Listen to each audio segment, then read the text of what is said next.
Welcome friends to another r/MaliciousCompliance video. So I was checking my statistics and it turns out that only one of you guys aren't subscribed. So if you don't want to be that one holdout, make sure to hit those like and subscribe buttons down below. That said, our first story of the day is by Mr. CTO. Quit toxic workplace as I was not in company values and left none of my knowledge behind. This was during my previous workplace where I worked more than half a decade. By the time I left, I was in the top 3 personnel of seniority and knowledge, and the most technical system user out of hundreds and hundreds of people. I've done it all, everything from A to Z. Operations, HR, finance, supply chain, etc., you name it. Anyway, I decided to leave as leadership had changed and everything was going downhill fast. My progression had slowed down and I was not allowed to progress for another 2 to 3 years, depending on how I behave. It took me quite some time to find my current job and take this step. However, up to the moment of leaving, my new manager, director, tried to play a power move in a one-on-one meeting and say that I'm not a team player. If I don't like it, I should go. It's okay if I want to go and he would understand. My colleagues are saying that I'm not supportive, etc. This was due to the fact that I called him out on nonsense and others,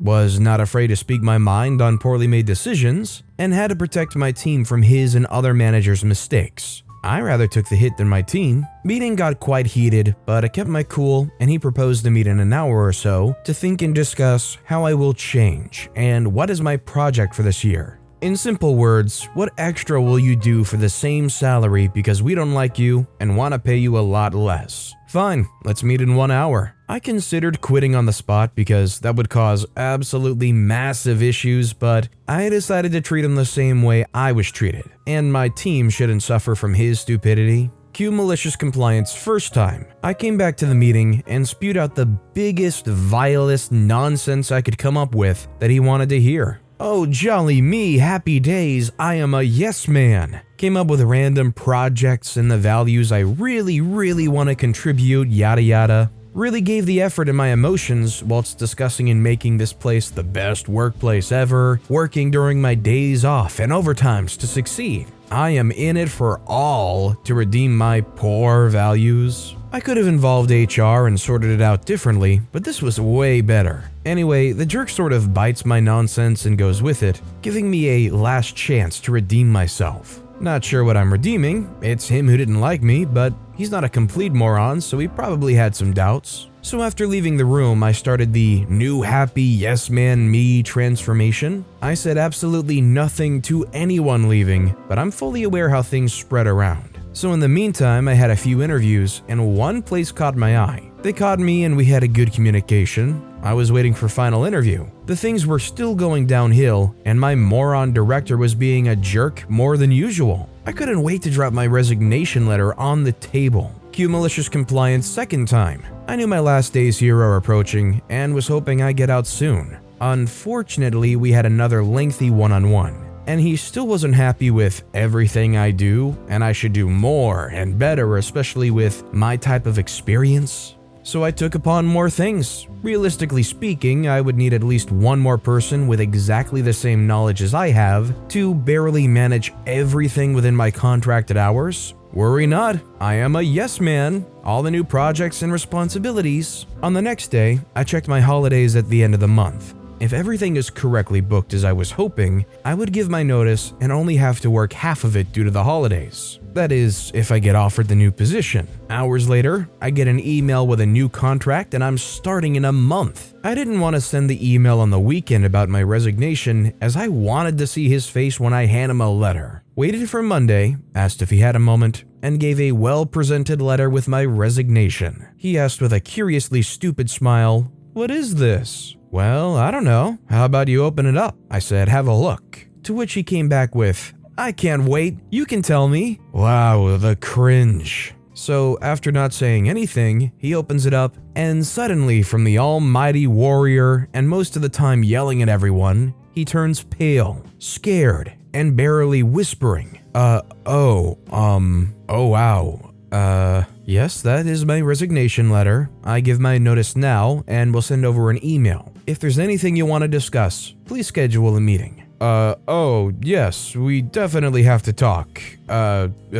So I had an exit interview where all of a sudden he tried to be nicer, not raising his voice, and very concerned about what I'm doing. The exit interview was a walk around the facility with some casual questions that I gave vague answers to. Was no point explaining anything more, as his manager was/is on the same stupidity level, and nothing would change. Cue malicious compliance last time. I inquired, before me going on annual leave and also not coming back, if there's anything else I can support with. They say, no, just leave your laptop and access card. Are you sure there is nothing else? Yeah. Great. Guess you don't need access to the dozen files that everyone uses under my management, as well as detailed yearly, monthly, weekly, and even daily forecasts of activity, hours, holidays, and so on. Forecasts and such were my individual files. The commonly used one was very poor and not detailed at all. Colleague who took over thought she knows what I was doing, but had no idea it would be that hard and failed miserably. So I gave my team all the holidays and shifts they wanted whenever they wanted. Made schedule for at least 1 month in advance so they don't have to suffer, as I know after I would leave, they would be lucky to have a schedule for even the same week. And removed all access from the files I owned and deleted after, ensured there are no traces of backup or of them anywhere, and even formatted SSDs so nothing could be easily recovered even if anyone tried. Last day of my employment, came in, dropped everything off, and left. Heard of aftermath straight away, as suddenly departments spiraled in delays. Forecast was not accurate. Scheduling did not match activity requirements. Nobody working on projects. IT couldn't access my computer for whatever reasons, as well as could not recover any files.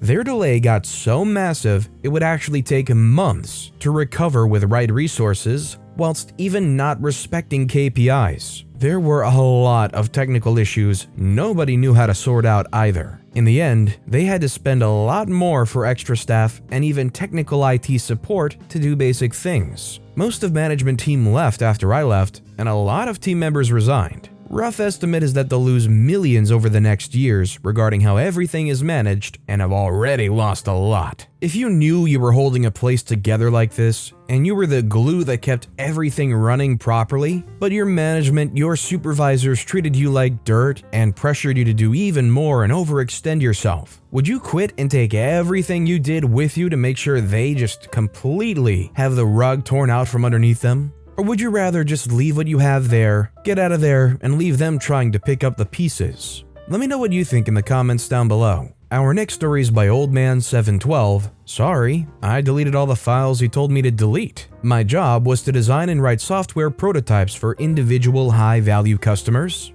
If they liked it well enough, then a real software engineering team would build the real product. Occasionally, I would run the prototype for a few months while the customer evaluated if they wanted to buy the real project. Now, these prototypes are not a lot of code, but they do run with a lot of data. Even compressed, it can be a terabyte or more. Having done this work for years, I've accumulated a small disk farm of past projects, which can be very useful when a customer asks for something just like we did last year, but with a small change or two. The company resisted buying hard drives for this, but it saves so much time. I ended up buying 1 or 2 a year myself until I accumulated about 10 of them. Figure over $1,000 worth of external drives. Then, unexpectedly, management changes. New management thinks they can replace old software guy with a cheaper, new software grad, and I'm laid off. With 2 weeks to train my replacement? Yes, it's blatant age discrimination, but impossible to fight, so I just went for a graceful transition to my next job. Except I have $1,000 worth of personal disk drives with old customer data on them. Company insists that no ex-employees may take any company data off premises and all files must be deleted.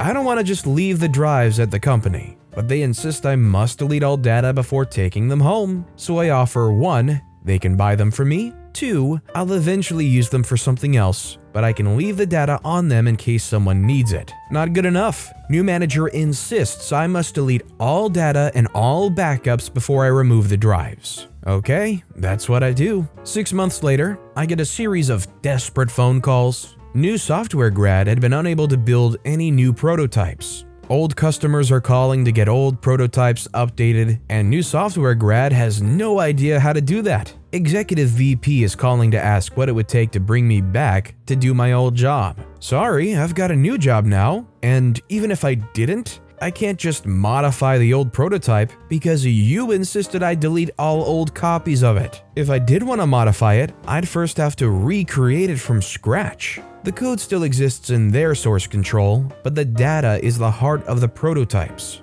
And that old series of 6 months apart data we collected is gone for good no matter what. Sorry, you screwed yourselves exactly like I told you it would happen. Hope whatever you saved by hiring a new grad to replace an actual experienced programmer was worth it. I don't know if you have to actually train these people or whatnot, but I can't imagine in any situation where you tell somebody, hey, these are going to be your last 2 weeks, train this new guy to do your job, that anybody's going to take that and go, alright, I'll try to train them as best as I can. If that was me and I was told I'm getting canned and this new guy's my replacement and I have to train them, I don't know if that's just overly petty of me, but I would totally just half-butt that. I'll give them the basics, tell them how to pretend to look like they know what to do, then let the whole operation flounder. And our final story of the day is by Corvan, I Am the Law. A few days ago, the oldest teenager tested positive for COVID, fully vaccinated, so she's doing just fine. So my wife, young daughter, and I had to go get ourselves tested. As with all teenagers, her natural state is isolating in her bedroom anyway, so the risk was always pretty low, but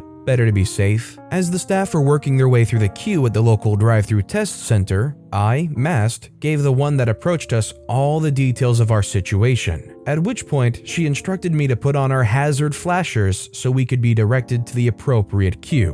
Where we are, contacts without any symptoms are simply given rapid antigen tests to take home, instead of undergoing the full PCR swab. At one point while we were talking, the staff member handling the car in front of us looked back and asked our staffer a question. A few minutes later, and we're slowly inching forward, the same staff member that had handled the car in front approached my window. I had taken my mask off by then. It was a warm day and I was appreciating the cool air from the AC in my face. I'd cracked my window about an inch and called through, "We've already been seen, thanks." I assumed he noticed earlier anyway, when he talked to the one handling us. The staffer immediately stood back and straightened up and sternly told me, "Sir, please put a mask on when addressing me." I attempted to respond with, "I was just telling you I'd already been seen. I have a mask but took it off while waiting and didn't want to keep you waiting to give you my quick response." I got about 2/3 through that when he cut me off and repeated his instruction. Frustrated, I curtly said,